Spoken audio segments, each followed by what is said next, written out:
क्या कभी एक मामूली सी अंगूठी और बांसुरी खतरनाक डाकुओं को शिकस्त दे सकती है? क्या जालिम और खतरनाक डाकू अपने अंजाम तक पहुंचे? ये कहानी है दो बहादुर और अक्लमंद दोस्तों, अदनान और मानी की, जो न सिर्फ मुश्किल हालात का मुकाबला करते हैं बल्कि अपनी जहानत से खतरनाक डाकुओं को भी शिकस्त दे देते हैं। आइए देखते हैं कि आखिर अंगूठी और बांसुरी का राज क्या था। अंगूठी और बांसुरी का राज। पुराने जमाने की बात है, किसी शहर में दो दोस्त रहा करते थे। एक का नाम अदनान था और दूसरे का मानी। अदनान एक सौदागर का बेटा था और मानी का बाप शहर का कोतवाल था।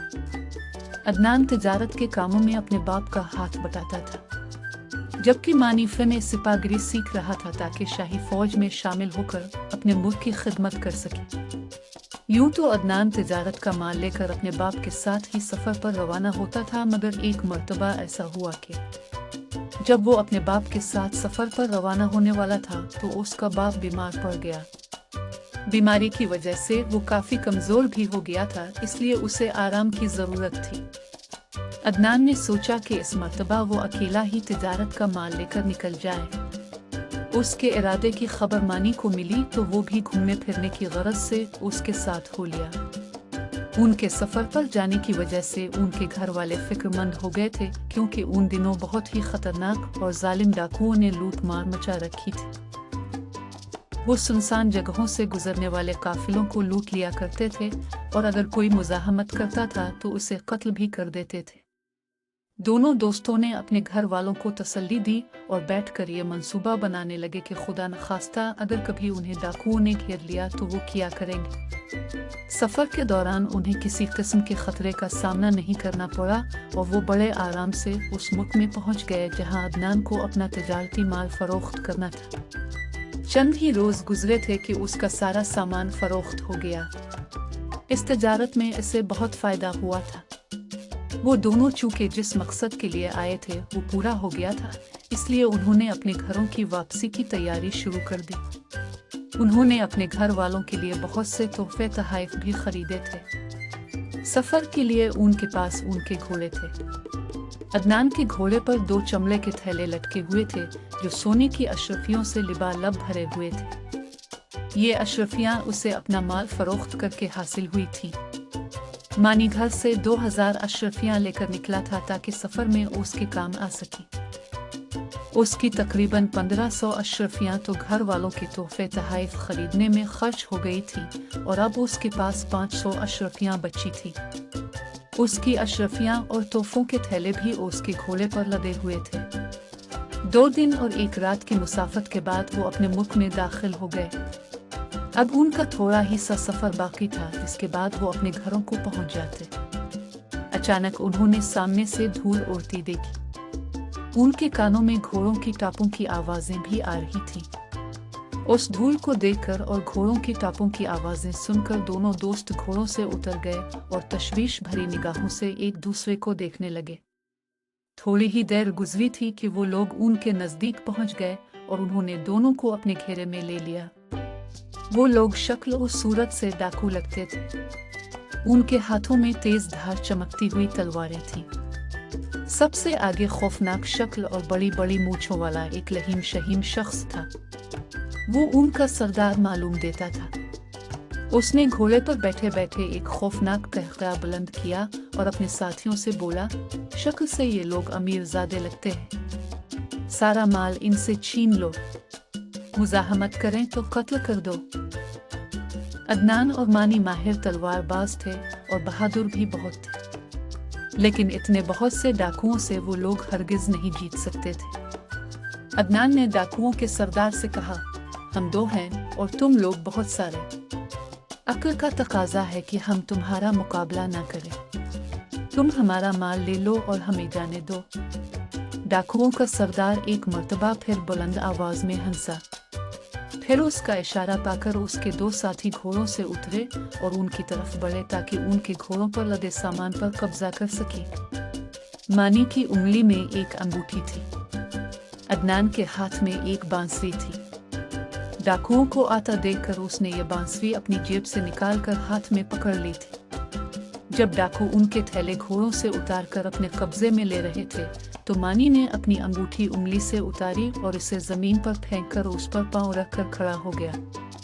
अदनान ने अपने हाथ में पकड़ी हुई बांसुरी जल्दी से अपने लिबास की जेब में छुपा ली। दोनों डाकू तो अपने काम में मसरूफ थे, मगर डाकुओं के सरदार ने उन दोनों की ये हरकत देख ली थी। वो घोड़े से उतरकर आगे बढ़ा। उसने मानी को धक्का देकर एक तरफ हटाया और जमीन से अंगूठी उठा ली। फिर उसने अदनान की जेब में हाथ डालकर उसकी बांसुरी भी निकाल ली और बोला, बेईमान लड़कों, ये बताओ कि तुम लोग ये अंगूठी और बांसुरी क्यों छुपा रहे थे? मानी ने बड़ी खुशामद से कहा, ये डाकुओं के सरदार, हमसे हमारा सारा माल ले लो, मगर ये अंगूठी और बांसुरी हमें वापस कर दो। डाकुओं के सरदार ने गौर से अंगूठी और बांसुरी को देखा और बोला, ना तो यह अंगूठी सोने की है और ना ही बांसुरी पर हीरे जवाहरात लगे हुए हैं। फिर तुम लोग इन मामूली चीजों के लिए इतना परेशान क्यों हो? मानी ने बेबसी से अदनान को देखा और बोला, अंगूठी और बांसुरी का एक राज है। उधर सामने पहाड़ों के पास वाले जंगल में हजारों साल पुराना बरगद का एक दरख्त है। उसकी पहचान यह है कि वो जंगल का सबसे बड़ा दरख्त है और झील के नजदीक है। अगर कोई शख्स उस दरख्त के नीचे खड़ा होकर इस अंगूठी को उंगली में पहनकर इस बांसुरी को बजाएगा तो इसके बाद जो कुछ भी होगा, इसे देखकर वो शख्स हैरत से दम बखुद रह जाएगा। मानी की बातें सुनकर डाकुओं के सरदार की आंखें चमकने लगी। उसे वो तमाम कहानियां याद आ गईं जिनमें तरह तरह की जादू की चीजें हुआ करती थीं। मानी की बातों से उसने ये अंदाजा लगाया था कि अंगूठी और बांसुरी जादू की है। उसने उन्हें अपनी जेब में रख लिया और दिल में सोचने लगा कि वो जंगल में जाकर उस दरख्त के नीचे खड़े होकर अंगूठी पहनकर बांसुरी बजाएगा और फिर देखेगा कि क्या होता है। दोनों डाकू अदनान और मानी से लूटा हुआ सामान अपने घोड़ों पर लाद चुके थे। सरदार ने अपने साथियों को वहां से रवाना होने का इशारा किया। उन्होंने अपने घोड़े मोड़े और उन्हें तेजी से भगाते हुए नजरों से ओझल हो गए। शुक्र ये हुआ कि उन्होंने अदनान और मानी के घोड़े अपने कब्जे में नहीं लिए थे, वरना उन्हें घर पहुंचने में सख्त दुश्वारी का सामना करना पड़ता। डाकों के चले जाने के बाद अदनान ने कहा, खाली हाथ घर जाते हुए मुझे अच्छा नहीं लग रहा। फिक्र क्यों करते हो? अल्लाह ने चाहा तो सब ठीक हो जाएगा। मानी ने घोड़े पर सवार होते हुए इसे तसल्ली दी। फिर दोनों दोस्त अपने घरों की जानिब चल पड़े। दोनों ने अपने घर वालों को डाकुओं की कहानी सुनाई। उनकी कहानी सुनकर सबने इजहार अफसोस किया, मगर वो इस बात पर खुश भी हुए और अल्लाह ताला का शुक्र भी अदा किया कि डाकुओं ने दोनों को कोई नुकसान नहीं पहुंचाया था। ये अगले रोज दोपहर की बात है। डाकुओं का सरदार अपने तमाम साथियों के साथ जंगल में आया। वो सब झील के नजदीक उस पुराने बरगद के दरख्त के नीचे जमा हो गए।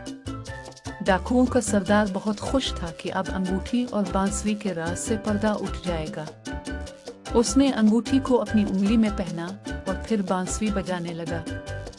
बांसुरी की लय इतनी तेज थी कि आसपास के दरख्तों पर बैठे हुए परिंदे शोर मचाते हुए उड़ गए। डाकुओं का सरदार बांसुरी बजाने में मसरूफ था।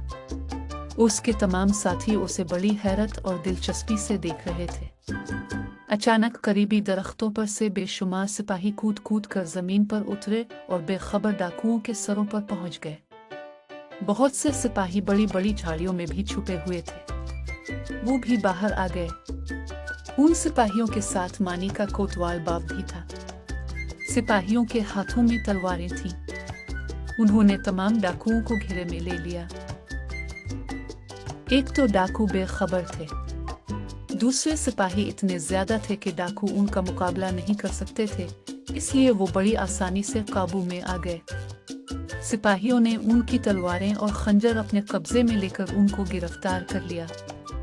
उसी वक्त झाड़ियों के पीछे से अदनान और मानी भी निकल आए। उन्हें देखकर तमाम डाकू हैरत ज़दा रह गए। ये दोनों तो वही नौजवान थे जिन्हें कल इन लोगों ने लूटा था और जिनसे उनके सरदार ने अंगूठी और बांसुरी छीनी थी। मानी ने डाकुओं के सरदार से कहा, میں نے ٹھیک ہی کہا تھا نا کہ اگر کوئی شخص اس برگد کے درخت کے نیچے کھڑا ہو کر انگوٹھی کو اپنی انگلی میں پہن کر بانسری بجائے گا تو اس کے بعد جو کچھ بھی ہوگا اسے دیکھ کر وہ شخص دم بخود رہ جائے گا۔ اب بتاؤ کہ یہ سب کچھ دیکھ کر تمہیں حیرت ہوئی یا نہیں؟ اس کی بات سن کر عدنان مسکرانے لگا۔ مانی نے پھر کہا، ہمیں پتا تھا کہ ہماری باتیں سن کر تم ضرور اس جگہ پہنچو گے تاکہ انگوٹھی اور بانسری کے راز سے واقف ہو سکو۔ میں نے اپنے ابا جان سے کہہ کر ان سارے سپاہیوں کو درختوں اور جھاڑیوں میں چھپا دیا تھا تاکہ یہ تمہیں گرفتار کر سکی۔ عدنان نے ڈاکوؤں کے سردار کی طرف دیکھتے ہوئے کہا، جب ہم لوگ تجارت کا مال لے کر اپنے سفر پر روانہ ہوئے تھے تو ہم نے منصوبہ بنا لیا تھا کہ اگر ڈاکوؤں سے واسطہ پڑ گیا تو ہم انہیں انگوٹھی اور بانسری کی کہانی سنائیں گے تاکہ جب وہ اس درخت کے پاس آئیں تو سپاہی انہیں گرفتار کر لیں۔ تم لوگوں نے بڑے عرصے سے اس علاقے میں لوٹ مار کا بازار گرم کر رکھا تھا، اب تمہیں اپنے کیے کی سزا ملے گی۔ اگر تم لوگ لوٹ مار کے بجائے محنت مزدوری کر کے اپنا پیٹ پال رہے ہوتے تو اس ذلت سے دو چار نہ ہونا پڑتا۔ ڈاکوؤں کا سردار اس بات پر سخت شرمندہ تھا کہ عدنان اور مانی نے اسے بڑی آسانی سے بے وقوف بنا لیا تھا۔ اس نے اپنا سر جھکا لیا۔ مانی کے باپ کوتوال نے عدنان اور مانی سے کہا، اگر ہم ان خطرناک ڈاکوؤں کو گرفتار کرنے میں کامیاب ہوئے ہیں تو یہ تم دونوں کی عقل مندی کی وجہ سے ہوا ہے۔ یہ تو کسی طرح ہاتھ ہی نہیں آتے تھے۔ انہوں نے لوگوں کی زندگیاں اجیرن کی ہوئی تھی۔ برے کام کا برا انجام ہوتا ہے، اب یہ لوگ بھی اپنے انجام کو پہنچیں گے۔ بعد میں ڈاکوؤں پر مقدمہ چلا اور انہیں لمبی لمبی سزائیں ہو گئی۔ عدنان اور مانی کو بھی ان کی اشرفیاں اور دوسرا سامان واپس مل گیا تھا۔ یوں ان دونوں کی ذہانت کی وجہ سے یہ ڈاکو اپنے انجام کو پہنچے اور لوگوں نے سوکھ کا سانس لیا۔ کہانی کا سبق: عقل مندی اور حاضر دماغی مشکل حالات میں سب سے بڑی طاقت ہوتی ہے۔ برے کام کا انجام ہمیشہ برا ہی ہوتا ہے۔ ہمت، صبر اور منصوبہ بندی سے بڑا خطرہ بھی ٹالا جا سکتا ہے۔ دوسروں کی مدد اور بھلائی کے لیے سوچنا ایک عظیم خوبی ہے۔